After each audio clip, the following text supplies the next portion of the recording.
Ассалаумағалейкум. Қазір мен видеода айтатын борттың алдыңғы қыры деген мына жақ қыры болады. Артқы қыры деген мына қарға тиіп тұрған жақ қыры болады да. Ең бірінші бастаған кезде негізі артқы қырымен бастау керек. Бұл жерде ең маңыздысы тұрған кезде сәл қиындау болады. Өйткені тұрайын десеңіз сырғып кете береді. Сондықтан борттың алдын ұстаймыз. Арт жақтан демеу беріп тұрамыз. Тұрып алғаннан кейін жалпы бір қалыпты тұру қиындау болады, мынандай.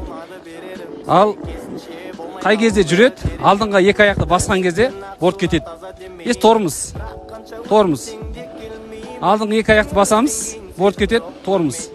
Көрдіңіздер ме? Менің мына белім борттың артқы қырымен бір сызықта тұр, жоғарыдан қараған кезде. Сондықтан мен салмақты жоғалтпаймын, салмақты мен ортада ұстаймын. Егер мен алдыға ұстасам, онда кетіп қалам. Артқа ұстасам, отырып қалам. Сондықтан борттың ортасында, мына артқы қырында ұстауымыз керек.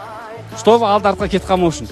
Жаңа айтқан сияқты, сол жақ аяқты біз егер басатын болсақ алдын, солға қарай кетеміз. Оң жақ аяқтың алдын бассақ, оң жаққа қарай кетеміз. Все.